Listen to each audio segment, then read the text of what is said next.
to Episode 3 of the 10th Stone Tablet, Ritual of the Rich and Powerful. If you haven't already, I highly recommend watching Episodes 1 and 2. They'll give you the full context and help you understand the journey we've taken so far. Now, whether you're returning or just curious to see where this story goes, I'm glad you're here. So settle in, take a breath, and let's step back into a world of ancient secrets, mysterious powers, and the echoes of a forgotten oath. This is the 10th Stone Tablet, Episode 3. Let's begin. The desert wind carried more than sand that night. It carried memory. In the silent expanse of the Sahara Desert, under the moon, the 10 met once again, not as strangers, but as bearers of a shared legacy. Each had arrived from different areas, but all were drawn by the same pull, the searing pain of their oath marks and the ancient voice that whispered through dream and fire. They gathered in the ruins of Kamar al-Rih, a forgotten sanctuary once home to Bedouin mystics. Time had eroded its walls, but not its power. An underground chamber remained, hidden behind collapsing stone and thorned cactus. The air inside was dry, heavy, yet beneath it, magic pulsed. The moment they stepped in, their oath marks on their palms began to itch. Amira, the Egyptian linguist, brushed sand from a stone circle carved into the floor. "This is where the original oath was taken," she whispered. The oldest among them, Demba of Mali, stepped forward. No matches, no fuel, only will.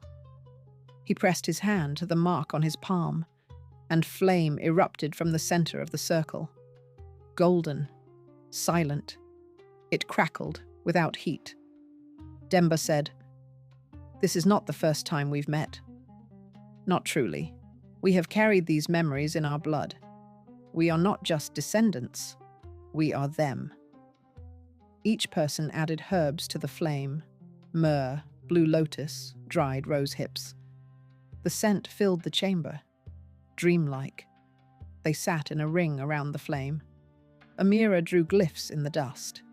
Idris, the Tunisian horse trainer, began the sacred chant, the one that opens the way to the dream walk. Their breathing synchronized, slow, measured. The fire shifted to a deep violet, their minds unlatched from the present. Visions surged.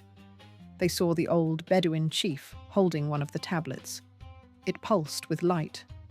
They witnessed the sorcerer, the one whose name could not be spoken, consumed by ambition. The desert burned. Cities vanished.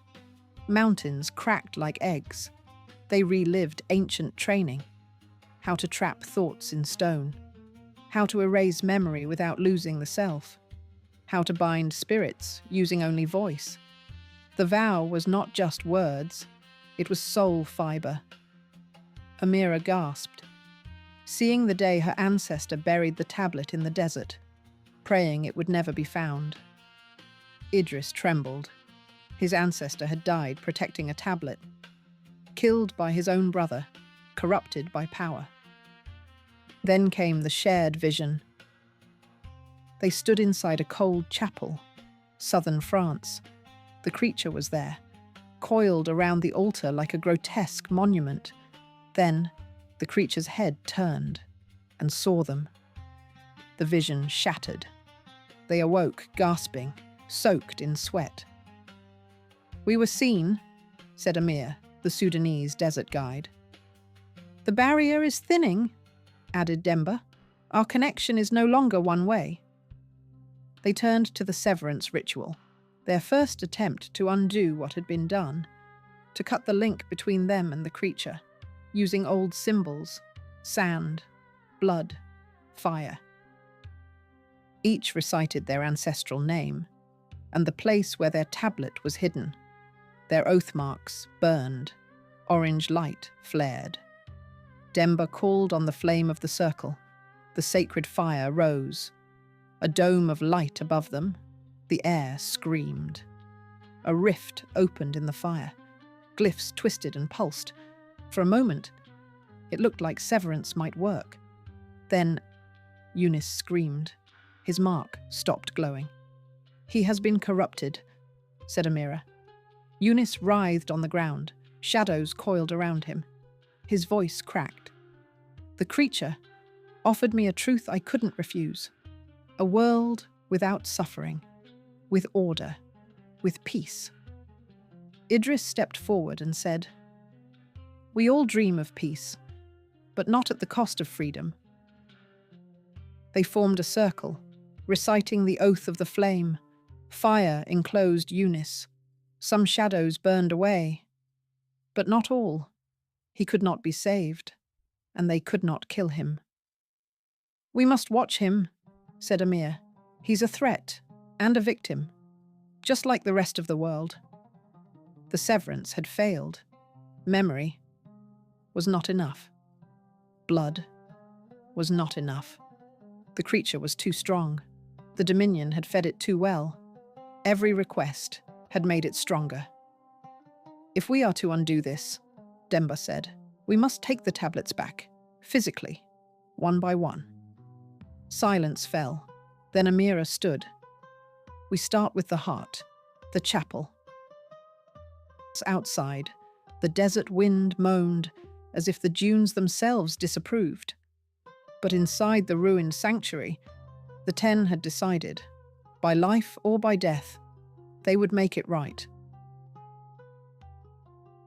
Thank you for joining us for episode 3 of the 10th Stone Tablet. Your presence here means more than words can say. Every listen, every like, every comment. You're helping carve this story into existence. Now tell me, what do you think awaits in episode 4? Will the group survive the journey to France? Can Eunice be saved? Or is it already too late? I'd love to hear your theories. Drop them in the comments and let's unravel this mystery together. Before you go, make sure to hit subscribe so you don't miss the next chapter. And if the fire of this tale sparked something in you, please like and share. Spread the word to fellow adventurers. In the next episode, we leave the sands of the desert behind and step into the Dominion's chapel, a place where memories fade and the stakes have never been higher. Until then, stay curious, stay brave, and keep watching.